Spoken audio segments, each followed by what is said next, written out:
So ആരാണ് ഈ Stephen Nedumpally? ഹിന്ദുക്കൾക്ക് ഇവൻ മഹിരാവണൻ, ഇസ്ലാമിൽ അവൻ ഇബലീസ് എന്ന് പറയും. ക്രിസ്ത്യാനികൾക്കിടയിൽ അവൻ ഒരു പേരേ ഉള്ളൂ, ലൂസിഫർ.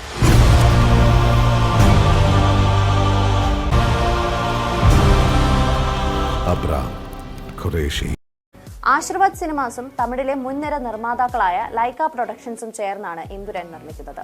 ലൈക്ക കൂടി സിനിമയുടെ നിർമ്മാണ പങ്കാളിയായതിൽ ആരാധകരെയും സിനിമാ ലോകത്തെയും വലിയ ആവേശത്തിലാക്കിയിരുന്നു. ബജറ്റിന്റെ കാര്യത്തിൽ മലയാള സിനിമ നേരിടുന്ന കൺസ്ട്രെയിൻസ് എമ്പുരാന്റെ കാര്യത്തിൽ ഉണ്ടാകില്ലെന്നും ചിത്രം വമ്പൻ സ്കെയിലിൽ ഒരു കോംപ്രമൈസും ഇല്ലാതെ ഒരുങ്ങുമല്ലോ എന്നുമായിരുന്നു അന്ന് ആരാധകരിൽ പലരും അഭിപ്രായപ്പെട്ടത്. രണ്ട് തരം യുദ്ധങ്ങളുണ്ട്, ശരിയായ യുദ്ധം, തെറ്റായ യുദ്ധം. ശരിയായ യുദ്ധത്തിന് മുൻപ് ഏതൊരു പോരാളിക്കും ശക്തിക്ഷയത്തിന്റെ ഒരു നിമിഷമുണ്ടാകും. അതിന് കാരണം അവൻ ഒറ്റയ്ക്കാണ് എന്ന തിരിച്ചറിവാണ്.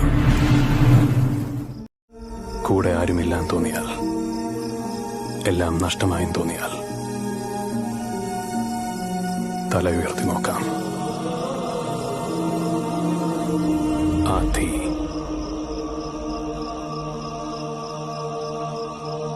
അത് ഞാനാണ്.